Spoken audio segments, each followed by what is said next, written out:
Welcome to Moneycontrol's Business Wrap. Let's have a look at the top headlines of 12th June.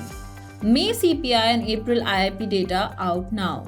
Nifty about 23,300 while Sensex up by 150 points. Ixigo IPO subscribed 46x on day 3.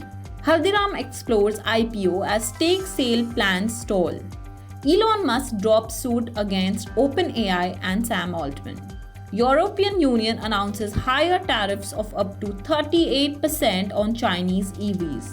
While Tata Motors, India's business once a drag, now 50% of price target, says Jefferies. Let's dive into the details of these top stories.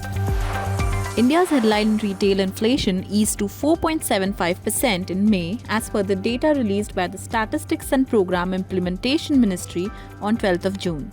The consumer price index inflation in April was at 4.83%.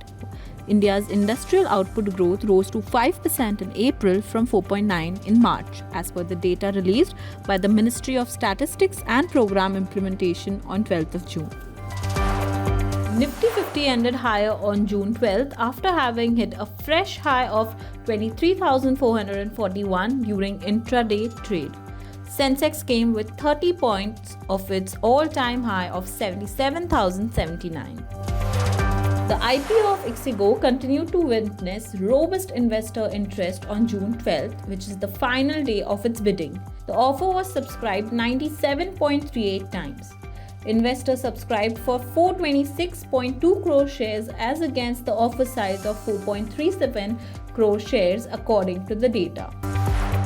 The owners of Haldiram Snacks Private Limited are exploring a possible IPO for the food producer and restaurant operator as plans to sell it to foreign investors have stalled.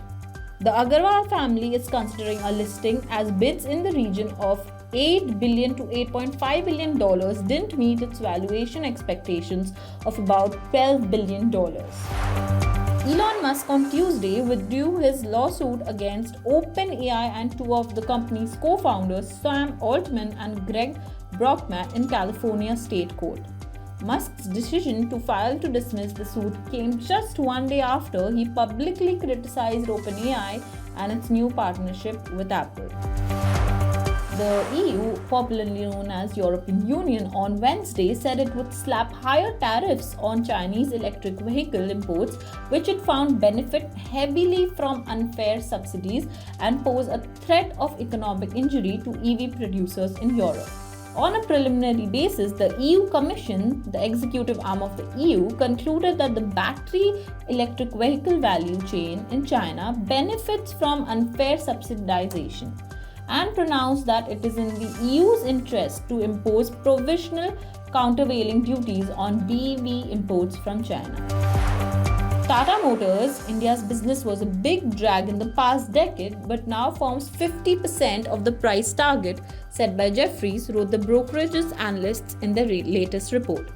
The report came after the company made its presentation on India Investor Day, where the company shared its plan to raise its market share in passenger vehicles and increase its non-vehicle revenues in the commercial vehicles.